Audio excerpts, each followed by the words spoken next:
আজ আমরা যাকে সঙ্গে পেয়েছি তিনি বাংলাদেশের সাবেক প্রধানমন্ত্রী শেখ হাসিনা।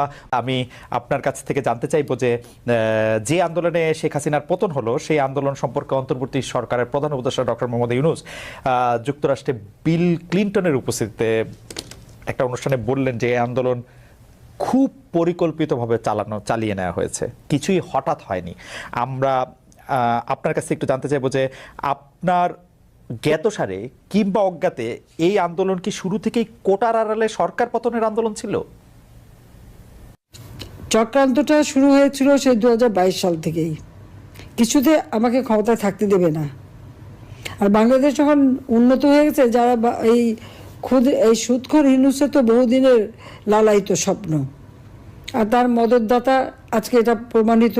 সেই ইউএসআইডের টাকা আর আমেরিকার মদত, পাকিস্তানি আইএসআই মদত, জঙ্গি, সন্ত্রাসী, খুনি এরা এবং গ্রেনেড হামলাকারী, বিডিআরে আমাদের সেনা সদস্যদের হত্যাকারী, এরাই হচ্ছে তার শক্তির আধার।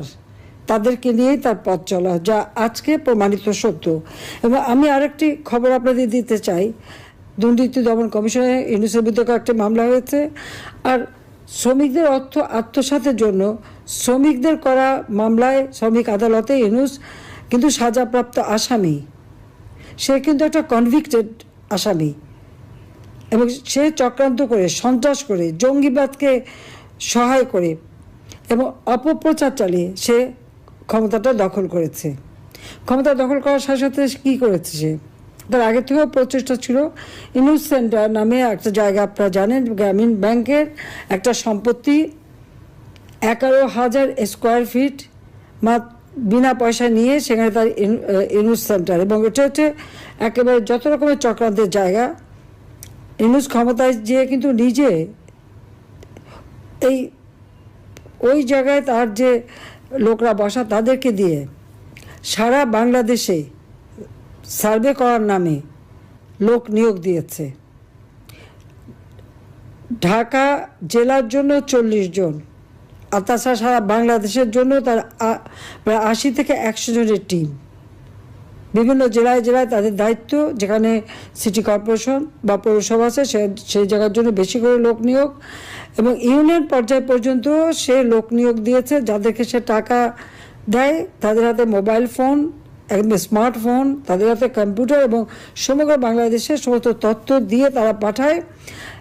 এই তথ্যের যে তথ্যগুলি সে সংগ্রহ করে যাচ্ছে সেটা হচ্ছে আওয়ামী লীগের নেতারা কে বেশি জনপ্রিয়, অতীতে কে জনপ্রিয় ছিল বা এমপি ছিল বা চেয়ারম্যান ছিল বা কি ছিল, বা ভবিষ্যতে কে হবে আর বর্তমানেও কে আছে, এই সমস্ত তথ্যগুলি সংগ্রহ করা।